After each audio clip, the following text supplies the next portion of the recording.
The ballroom froze the moment his hand struck her. Crystal glasses rattled.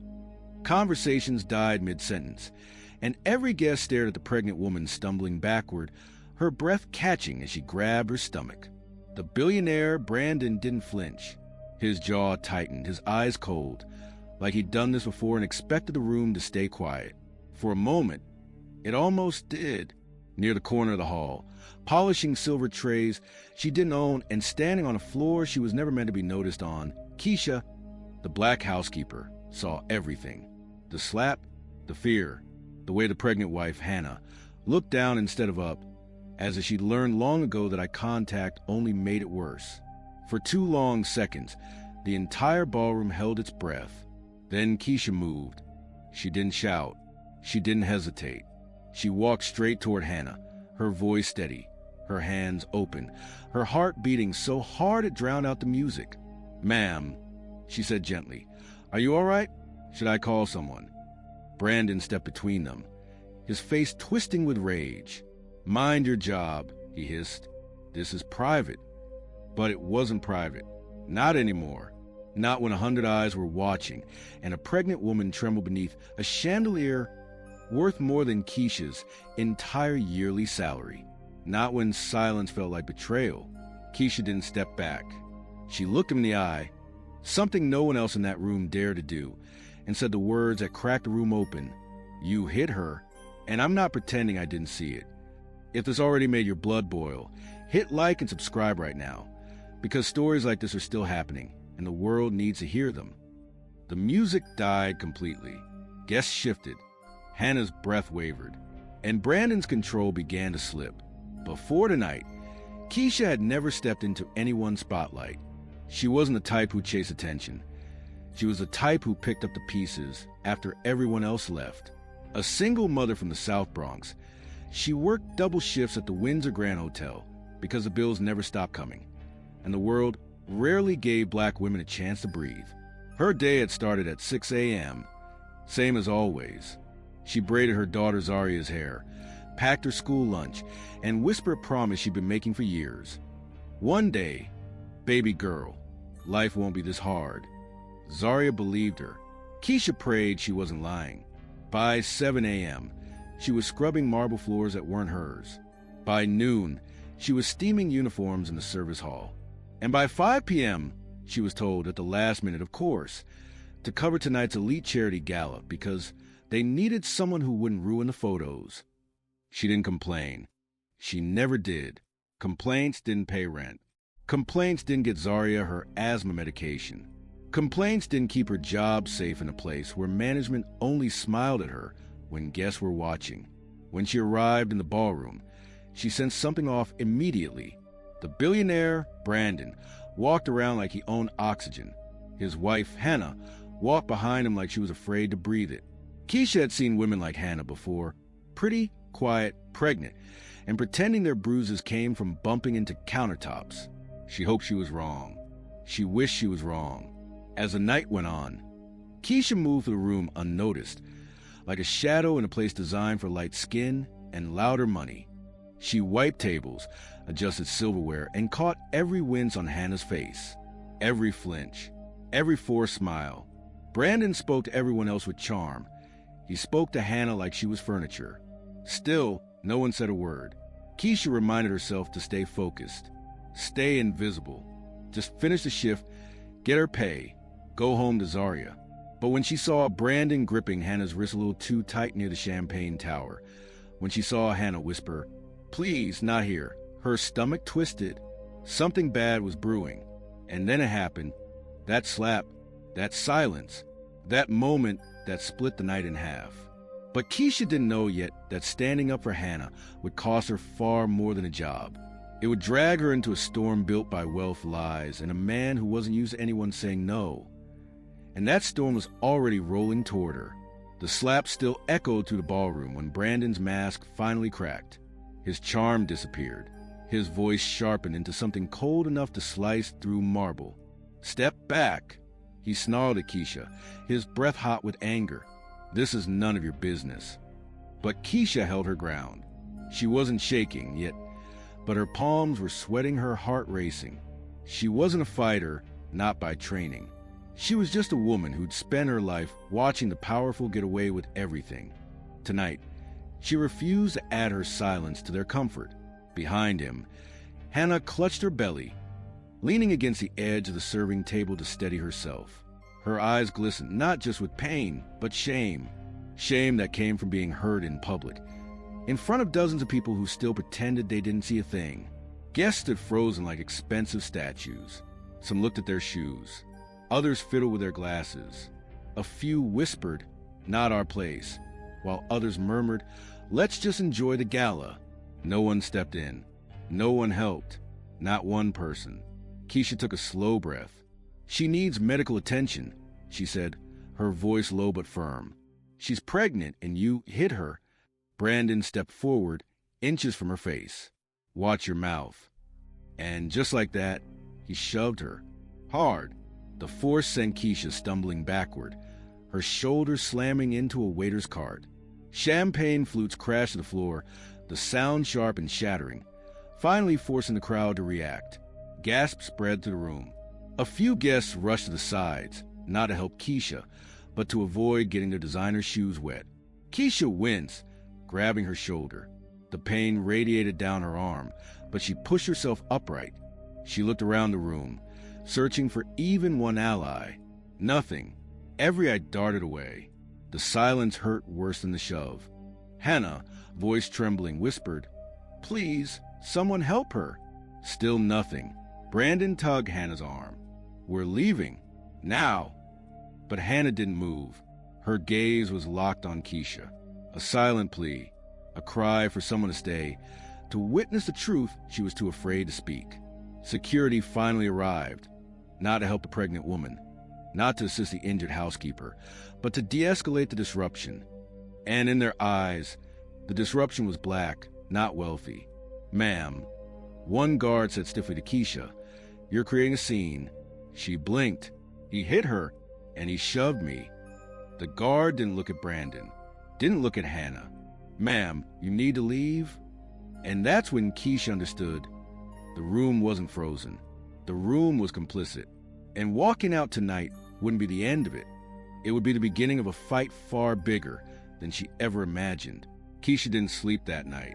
Her shoulder throbbed every time she shifted, and the image of Hannah's tearful eyes kept replaying in her mind. She sat at her small kitchen table while the city outside drifted into silence. Across from her, a steaming mug of cheap peppermint tea sat untouched. She kept hearing security's voice. "Ma'am, you're creating a scene," as if the violence wasn't a scene, as if her existence was. Around 2 a.m., Keisha finally opened her cracked phone camera. For a moment, she hesitated. Her reflection looked tired, bruised, and defeated. But then she remembered how Hannah couldn't even speak for herself, how everyone else in that ballroom had pretended blindness. So she hit record. "My name is Keisha Brown," she said softly. "I work at the Windsor Grand Hotel. Tonight, I saw Brandon Whitmore hit his pregnant wife. When I tried to help her, he shoved me." She exhaled shakily. "And they kicked me out like I was a problem." Her voice cracked just once, but she didn't stop. "I'm recording this because I'm tired of being told to stay quiet. I'm tired of pretending I didn't see what I saw." She saved the video. She didn't post it. Not yet. Zaria stirred in the next room. Keisha went to check on her daughter, brushing curls from her forehead. "I'll keep you safe," she whispered, "no matter what." The next morning, she woke to a text from an unknown number. "I saw what happened. We need to talk." Attached was a still image from the gala security camera. Brandon mid-shove, Keisha mid-fall. Her heart jumped. A second message followed. "Meet me at 10 a.m. Lobby Cafe. Marcus Reed, attorney." She didn't know the name, but she recognized the tone. Someone serious. By 10 a.m., Keisha sat nervously in the cafe, trying not to look out of place. Marcus, a tall black attorney with calm eyes and a firm handshake, slid into the seat across from her. "I saw the footage," he said, setting a tablet on the table. "All of it. Guests recorded more than you think. People don't speak up, but they do hit record." Keisha stared at the screen as he played the video. The slap, the silence, her stepping forward, the shove. It was clear. It was undeniable. "Why are you helping me?" she asked. "Because you told the truth," Marcus replied. "And truth needs someone to defend it." Keisha swallowed. "They'll fire me." "They already did," Marcus said gently. "The hotel filed a termination notice at 8 a.m. unprofessional conduct." Her breath hitched. Of course they did. But Marcus leaned forward. "Listen, Brandon Whitmore is powerful, but not untouchable. With this footage and your testimony, we have grounds for a civil case and possibly more." Keisha shook her head slowly. "I'm just a housekeeper." "You're the only person who did the right thing," Marcus corrected. "That makes you the strongest witness in the room." She looked at the tablet again. At the moment her body hit the floor. For the first time since the gala, she felt something shift. Not fear, not anger, but power. A spark. She wasn't alone. She wasn't invisible. And the storm Brandon created was about to turn back on him. The courthouse steps felt taller than they should have. Keisha stood at the bottom, staring up at the building. The columns looked like they were carved to intimidate people like her, people without money, without connections, without a voice. Marcus walked beside her, steady and calm. "You ready?" he asked. "No," Keisha admitted, "but I'm here." "That's enough," he said, opening the door for her. Inside, the air felt heavy with whispers. Reporters waited in the hallway, cameras ready, murmuring her name. She kept her eyes down, clutching the strap of her purse as she followed Marcus to the courtroom entrance. When the doors opened, she felt every gaze land on her. Brandon was already seated with his legal team, 3 white men in sharp suits and colder expressions. He didn't look at Keisha. Instead, he leaned toward his attorney, whispering something behind a practiced smirk. Hannah sat on the opposite side, hands folded over her stomach, eyes lowered. Keisha felt her throat tighten. Judge Harper, a stern black woman with silver-lined braids and eyes that could slice through lies, took her seat. "Court is now in session," the bailiff announced. Marcus began with a calm, deliberate opening. "This case is not about gossip. It is not about misunderstandings. It is about a violent act committed in public, and about the retaliation faced by the only person brave enough to intervene." Brandon's attorney rose next. "This is a matter of misinterpretation. Mr. Whitmore was under stress. His wife was emotional. Miss Brown overstepped her position. She was asked to leave because she disrupted a delicate moment." Keisha's jaw clenched. A delicate moment? The room murmured. Day 1 brought the security footage. The video played on a large courtroom screen, clear, undeniable. The slap, the shove, the way Hannah grabbed her stomach in pain, the way Keisha flew backward, hitting the floor. No music, no editing, just truth. Some jurors looked away. Others stared hard at Brandon. The silence after the clip ended was heavier than the slap itself. Day 2 brought witness testimonies. A waiter testified quietly, describing how he saw Brandon yank Hannah's arm earlier that night. A hotel server admitted she'd seen bruises on Hannah before. A busboy explained how Brandon ordered staff not to speak to his wife. Most of them were nervous. Some kept glancing at Brandon, as if afraid of retaliation. But truth has a way of piling up. When it was Hannah's turn, the courtroom shifted. She walked slowly to the stand, her pregnancy more visible now. Her voice cracked as she said, "He hit me." It wasn't the first time, but it was the first time someone stepped in. Her eyes found Keisha, and for a brief moment, both women shared the same breath. Brandon's attorney tried to twist her words. "Is it possible you were hormonal? Emotional? Misremembering?" Hannah looked at him with exhaustion, so deep it felt ancient. "I didn't forget a thing." Day 3 was Keisha's turn. She walked to the stand with trembling hands. Marcus nodded reassuringly. "Speak your truth," he whispered. And she did. She recounted the night in detail. The tension, the fear in Hannah's eyes, the slap, the silence of the crowd, and the shove that sent her to the floor. Brandon's attorney circled her like a wolf. "You expect this court to believe you saw a private moment and decided to intervene because what? You wanted attention? Sympathy?" Keisha held a stare. "I stepped in because she's pregnant." because she was hurt, and because everyone else pretended they didn't see a thing. A ripple moved through the courtroom.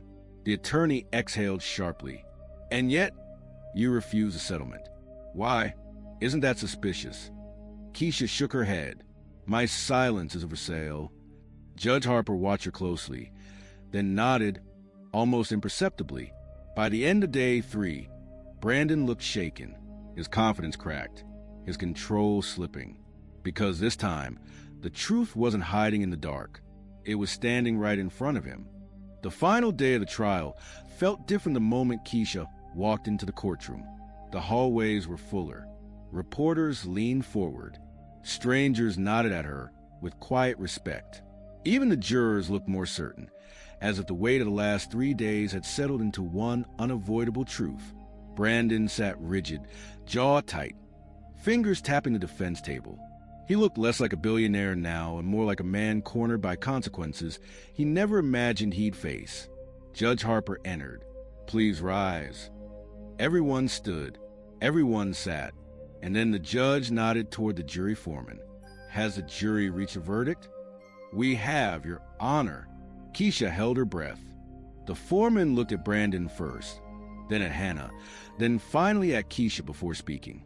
On the charge of assault against his wife, we find the defendant guilty. A wave of sound, gasps, whispers, rushed through courtroom. The foreman continued, voice steady. On the charge of physical battery against Miss Keisha Brown, we also find the defendant guilty. Brandon's face drained. His attorney leaned toward him and whispered urgently, but Brandon stared forward, frozen. His empire, his image, his power, everything he'd used against others was slipping through his fingers. Judge Harper's voice carried the weight of a lifetime of justice. Mr. Whitmore, your wealth does not place you above the law. You struck your pregnant wife. You assaulted a hotel employee who intervened. You used your influence to silence the truth. Today, that ends. She sentenced him to 18 months in state custody, mandatory counseling, a restraining order protecting Hannah, financial penalties large enough to shake his fortune. Hannah inhaled sharply, tears spilling. Not fear this time, but release.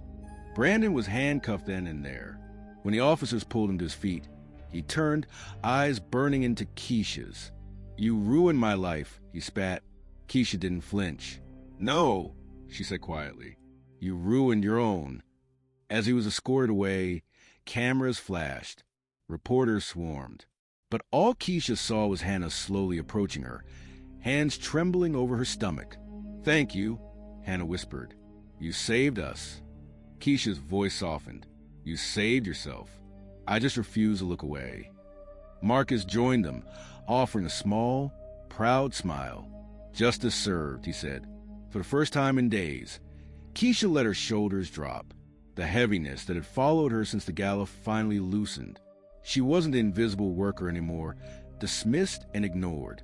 She was a woman who stood up when no one else did, and the world finally saw her. The courthouse emptied slowly, voices fading into the late afternoon air. Keisha stepped outside, blinking against the sunlight. For the first time in a long time, the world didn't feel like it was closing in on her. It felt open, wide enough for her to breathe again. Marcus walked beside her. You did something powerful today, he said. Keisha shook her head lightly. I just told the truth. That's exactly what made it powerful, he replied. Across the steps, Hannah stood quietly, hands resting on her stomach. She looked different now, lighter, freer, no longer shrinking behind someone else's shadow. She walked toward Keisha with steady steps. I don't know how to repay you, Hannah said softly. You don't owe me anything, Keisha replied. Just stay safe and raise that baby somewhere full of love. Hannah nodded, a small smile breaking through. I will. For a moment, the two women simply stood there, one rebuilding her life, the other reclaiming hers. Two strangers bound by a night that changed both of them forever. Later that evening, Keisha returned home. Zaria ran into her arms the moment she walked through the door. Mommy, you're back. Keisha held her close, breathing in the warmth she'd been fighting for all along. I'm here, baby, she whispered. And we're okay. After she tucked Zaria into bed, Keisha sat by the window. The city lights blinked like quiet reminders that life kept moving forward, no matter how dark the night had been. She wasn't the woman who'd been shoved to the floor anymore. She was a woman who stood back up and refused to stay silent. If you believe stories like this deserve to be heard, share this video. And to my viewers across the USA, UK, and Canada, thank you for standing with justice. Your voice matters. Keisha closed her eyes, finally at peace.